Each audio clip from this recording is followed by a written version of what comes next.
Hello दोस्तों, कैसे हैं आप सभी का स्वागत है आपके अपने इस यूट्यूब चैनल हिंदी की बिंदी में।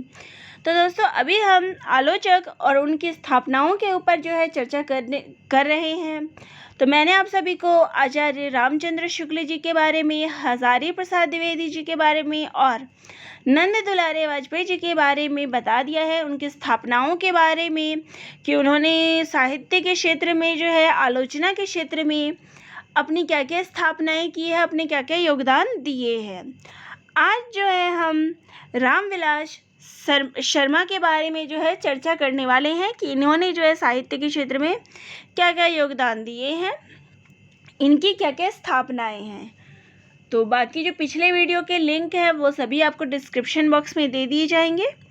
अब वहाँ जाके उन वीडियोज़ को देख सकते हैं और इसकी भी मैं प्लेलिस्ट बना दूंगी, तो आप वहाँ भी आपको ये जो है सारे इकट्ठे मिल जाएंगे, आप सभी को एक साथ ही टॉपिक मिल जाएंगे।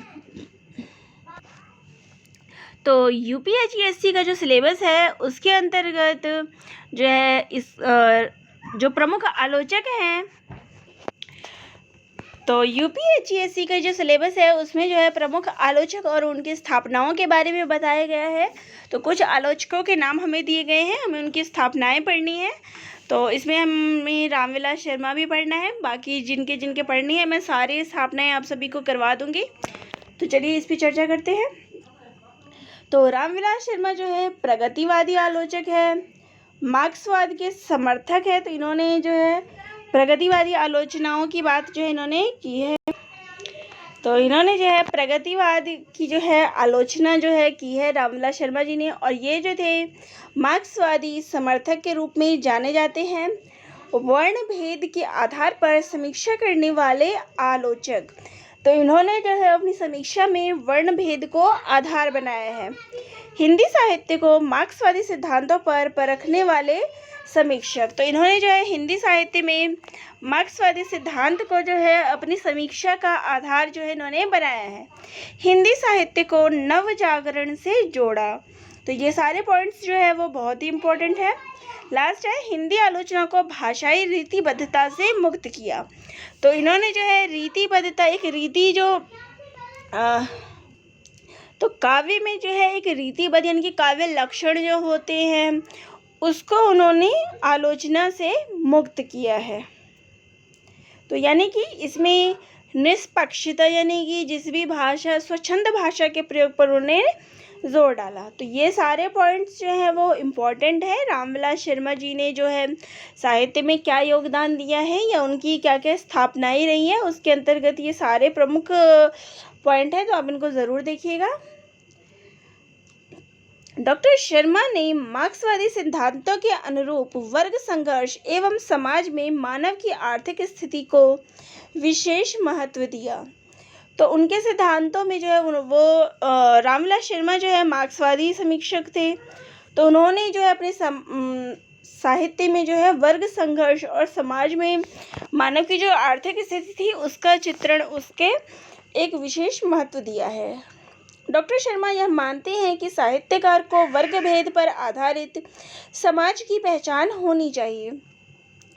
तो वो जो थे वर्ग भेद को नहीं मानते थे और उनके अनुसार जो है समाज में इस तरह का जो भेदभाव है वो नहीं होना चाहिए, और इसी के आधार पर जो है उन्होंने अपनी रचना की है। निराला की साहित्य साधना में उन्होंने एक और तो निराला के जीवन से जुड़े महत्वपूर्ण तथ्यों तथा प्रामाणिक विवरण प्रस्तुत किया है, तो दूसरी ओर निराला की काव्य प्रतिभा, रचना प्रक्रिया, भाषा एवं काव्य सौंदर्य को भी उद्घाटित किया है। तो उनके द्वारा जो लिखित आलोचनात्मक पुस्तक है निराला की साहित्य साधना, इसमें उन्होंने केवल निराला जी के जीवन परिचय को ही नहीं, यानी कि उनकी जो जीवन से महत्वपूर्ण घटनाएं थी केवल उन्हीं को जो है अपनी चर्चा का विषय नहीं बनाया है, उन्हें आलोचना का विषय जो है वो नहीं बनाया है। इसके अलावा उन्होंने जो निराला के काव्य में जो उनकी निराला के काव्य की प्रतिभा थी, उनकी जो रचना प्रक्रिया है, उनकी भाषा और उनके काव्य सौंदर्य, वो किस प्रकार से जो है अपनी रचनाएं करते थे, इन सभी के ऊपर जो है अपनी उन्होंने आलोचनात्मक समीक्षा की है निराला की साहित्य साधना में। डॉक्टर रामविलास शर्मा की एक अन्य महत्वपूर्ण कृति आचार्य रामचंद्र शुक्ल और हिंदी आलोचना, इसमें उन्होंने शुक्ल जी की लोक हृदय में लीन होने की कसौटी पर जोर देते हुए उनके अंतर विरोधों को भी उजागर किया है। तो आचार्य रामचंद्र शुक्ल जो थे, उनकी आलोचना का जो आधार था वो काव्य में लोक मंगल की भावना। तो उन्होंने जो है इस शुक्ल जी की इसी बात पर जोर दिया है, लोक हृदय में लीन होने की कसौटी पर जोर तो दिया है, इसके साथ ही उन्होंने उसके अंतर विरोधों को भी जो है अपनी आलोचनात्मक समीक्षा का आधार बनाया है।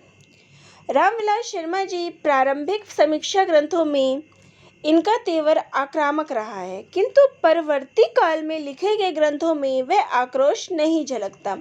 इनमें संयम, विवेक एवं संतुलन विद्यमान है। तो इनके द्वारा जो पहले की लिखी गई आलोचनात्मक पुस्तकें हैं, उसमें जो है इनका आक्रामक रूप दिखाई देता है, यानी इन्होंने तीखे स्वरूप जो है अपने काव्य में रचना का आधार बनाया आलोचनाओं में।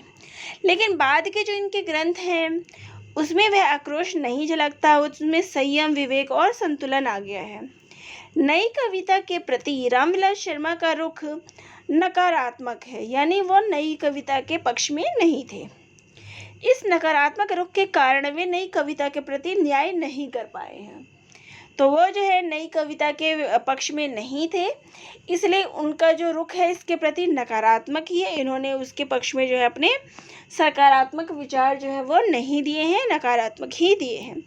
जो विचार डॉक्टर शर्मा की मान्यताओं के अनुकूल है उन्हें वे स्वीकारते हैं, किंतु जो विचार उनकी मान्यताओं के प्रतिकूल है उन्हें वे किसी भी स्थिति में स्वीकार नहीं करते। वे समझौतावादी समीक्षक नहीं हैं। तो ये जो है एक बहुत ही महत्वपूर्ण बात जो है यहाँ उनके बारे में बताई गई है रामविलास शर्मा में, कि जो उनकी परिस्थिति के प्रतिकूल उनको लगे उनको तो उन्होंने माना है, स्वीकार किया है, लेकिन जो उनकी परिस्थिति के अनुकूल नहीं लगे हैं उन्होंने वो नहीं स्वीकार किया है। तो वो जो थे वो समझौतावादी समीक्षक नहीं थे। तुलसी के सामंत विरोधी मूल्य नामक रचना में उन्होंने तुलसी के वर्ग चरित्र को प्रस्तुत किया है। उन्होंने विद्वत्तापूर्वक यह सिद्ध किया है कि तुलसी शोषितों के साथ है तथा शोषण के विरोधी है, क्योंकि तुलसी ने स्वयं शोषण को झेला था। तो उन्होंने जो है तुलसीदास जी के बारे में तुलसी के सामंत विरोधी मूल्य का आलोचनात्मक ग्रंथ की रचना की है, जिसमें उन्होंने तुलसीदास के वर्ग चरित्र को प्रस्तुत किया है, यानी कि उन्होंने किस प्रकार तुलसीदास जी ने जो है वो शोषण सहा है और तुलसीदास जी भी जो शोषण के विरोधी थे और शोषितों के साथ थे, ये सिद्ध किया है। भाषा के प्रति अपने दृष्टिकोण को स्पष्ट करते हुए डॉक्टर शर्मा लिखते हैं, भाषा एक हथियार है जिससे हम प्रतिगामी शक्तियों पर प्रहार कर सकते हैं। क्रांति के लिए आवश्यक है अपनी शत्रु रूपी प्रतिगामी शक्तियों को पहचानना। तो उनके अनुसार जो भाषा है वो एक हथियार, यानी भाषा से ही हम किसी भी चीज़ पर प्रहार कर सकते हैं। बस इसके लिए आवश्यक है कि शत्रु जो है उसकी शक्ति को पहचानना। तो भाषा से बहुत कुछ किया जा सकता है। डॉक्टर शर्मा अपनी समीक्षा पद्धति में ना तो शुक्ल की तरह शालीन हैं और ना ही द्विवेदी जी की भांति व्यंग्यात्मक, अपितु वे आक्रामक अधिक है। प्रतिकूल विचारों पर वे निर्मम प्रहार करते हैं। तो ये उनका बहुत ही अलग जो है रूप देखने को मिलता है कि वो ना तो उनकी विचारधारा जो शालीन है और ना ही वो व्यंग्यात्मक विचारधारा जो है उनका रूप जो है आक्रामक अधिक दिखाई देता है। वह प्रतिकूल विचारों पर जो है निर्मम प्रहार करते हैं। विवादास्पद होते हुए भी डॉक्टर शर्मा मार्क्सवादी एवं मार्क्सवादी समीक्षा एवं मार्क्सवादी चिंतन के प्रकाश स्तंभ रहे हैं। तो उनको जो है मार्क्सवादी समीक्षक के रूप में जाना जाता है। डॉक्टर शर्मा की मान्यता है कि जिस समाज में वर्ग भेद कायम है उसमें वर्गों से परे होकर किसी शाश्वत साहित्य की रचना नहीं की जा सकती। तो उन्होंने कहा है कि जिस समाज में जहाँ पे समाज में वर्ग भेद है कि हमारे समाज में जो है अलग अलग वर्ग, समाज को जो है अलग अलग वर्गों में बांटा गया है, ऐसे समाज में वर्गों से हटकर, इन वर्गों से हटकर जो है साहित्य की रचना नहीं की जा सकती। डॉक्टर शर्मा ने मार्क्सवादी दृष्टि से समूचे हिंदी साहित्य की परंपरा की नवीन व्याख्या की और इस प्रकार मार्क्सवादी समीक्षा की शक्ति एवं सामर्थ्य का परिचय दिया। तो उनके काव्य की, उनकी आलोचनात्मक काव्य की एक खासियत रही कि उन्होंने जो है मार्क्सवादी समीक्षा को जो है अपने आलोचनात्मक रचनाओं में जो है स्थान दिया है और उसके माध्यम से जो साहित्य में जो है नवीन परंपरा की उन्होंने शुरुआत की और मार्क्सवादी जो समीक्षा है उसकी शक्ति और सामर्थ्यता का उन्होंने परिचय दिया है। डॉक्टर रामविलास शर्मा की मान्यता है कि साहित्य का प्रभाव अपने भावमूलक स्वभाव के कारण दर्शन एवं विज्ञान की अपेक्षा अधिक पड़ता है। वह मनुष्य को श्रेष्ठ विचार देता है और उन्हें कार्य रूप में परिणित करने की प्रेरणा देकर वह हमारे मनोबल को दृढ़ करता है। यही नहीं अपितु साहित्य हमारे चरित्र का भी निर्माण करता है। डॉक्टर शर्मा प्रयोगवादी एवं नई कविता के धुर विरोधी हैं। यद्यपि अज्ञे द्वारा प्रकाशित तार सप्तक के साथ कवियों में भी उन्हें स्थान मिला है। तो डॉक्टर शर्मा जो थे, रामविलास शर्मा, उनको प्रयोगवाद और नई कविता का विरोधी कहा जा सकता है, लेकिन उनको जो है अज्ञे जी ने जो है तार सप्तक जो जिसका निर्माण किया था उसमें उनको भी स्थान मिला है, यानी कि तार सप्तक के कवियों में उनका भी नाम आता है। लेकिन जो शर्मा है वो उसके विरोधी हैं, तार सप्तक, प्रयोगवाद और नई कविता के। डॉक्टर शर्मा ने साहित्य में सामाजिक यथार्थ के चित्रण पर बल दिया है, इसी कारण वे प्रेमचंद के प्रशंसक थे। तो शर्मा जो है, डॉक्टर रामविलास शर्मा ने साहित्य में जो है सामाजिक यथार्थ, यानी कि जो समाज के अंदर जो छिपी बुराइयां हैं उसके चित्रण पर उन्होंने बल दिया है और इसी कारण वे प्रेमचंद के प्रशंसक थे, यानी कि इस वजह से, क्योंकि प्रेमचंद ने भी जो है सामाजिक यथार्थ पर बल दिया है। डॉक्टर रामविलास शर्मा ने लेनिन की भाषा को आदर्श माना है।